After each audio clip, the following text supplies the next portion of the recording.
After seeing the new Toy Story movie, I gotta say this. Toy Story 5 is what Toy Story 4 should have been.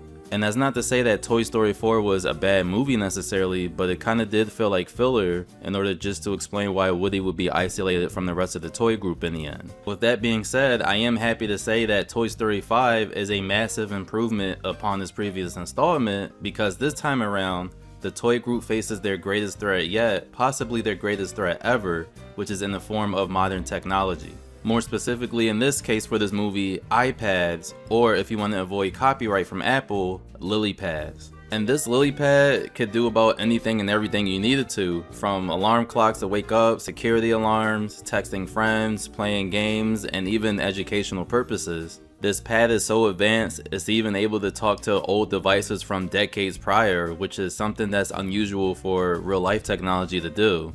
So yeah, you could really tell that this is a very, very advanced piece of technology, more advanced than what we have in real life today. This movie also takes a big risk by making Jessie the leader of the toys this time around. But this decision by Pixar really works out because Jessie was once a side character within the previous installments of Toy Story, but now having her take a leadership role in this movie really shows how long she's come as a character, going from a side toy to someone else's main toy now. Not only that, but it really shows that she's a really good replacement sharer for Woody or Buzz.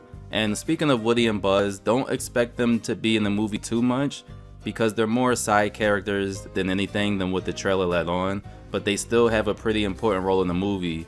But just know that going into this movie, this is Jessie's movie.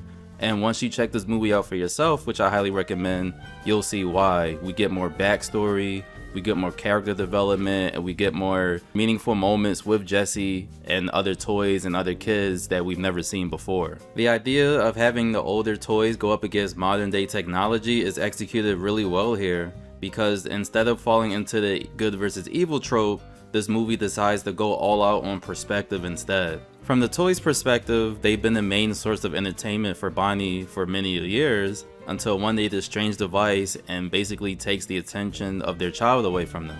Whereas the LilyPad's perspective is that it's just trying to do its job and entertain and teach Bonnie about the modern day world, and the best way it knows how to do that is digitally. And the LilyPad acknowledges the other toys' existence and accepts being in the same space with them. It's just that she's just gonna do what she was programmed to do with Bonnie. She's not worried about sabotaging the other toys or anything, she's just worried about getting her own job done itself. And this is what makes her stand out from previous Toy Story antagonists. But I really wouldn't call her an antagonist in this case, because again, she's just a device that Bonnie just happens to be more interested in. And I love this style of storytelling because in the end, it's really just a clash of ideologies from two different eras.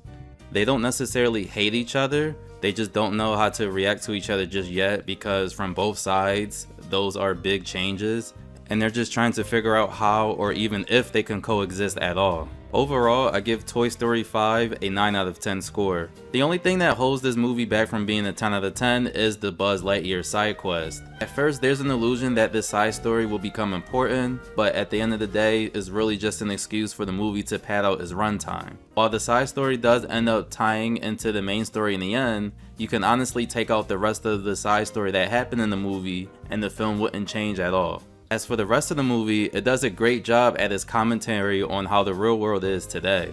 Kids these days aren't playing with toys that much anymore. Instead, at 6-7 years old, they're giving devices. Although these devices could be educational and entertaining, it ultimately takes away the imagination and creativity that they would get from playing with regular toys. Instead, the imagination and creativity are all created digitally for them, without them doing any work. The movie doesn't take this opportunity to bash technology completely. It also takes this opportunity to show that technology can be beneficial and cool as long as you don't lose yourself within it. And speaking of losing yourself, I like the other lesson that this movie provided about how trying too hard to be cool to impress others is not cool itself, because you end up losing yourself within that. It's okay to move forward into the future while embracing new changes, but it's also okay to travel back in the past and look at some old things such as old toys or comic books in your boxes and just appreciate how far you've come in life, because you stuck to who you are no matter how many changes you've been through or accepted, despite the world trying to get rid of that.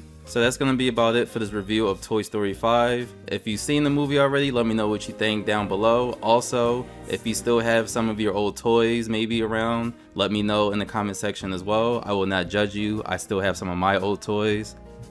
And if you haven't seen the movie yet, I highly recommend you go do. I promise it's way better and it's a massive improvement from the 4th movie, and it's definitely worthy of being part of the Toy Story franchise. Also, be sure to hit that like and subscribe button along with the notification bell so you can be alerted when I make more videos. And until the next one, I'll see you guys later.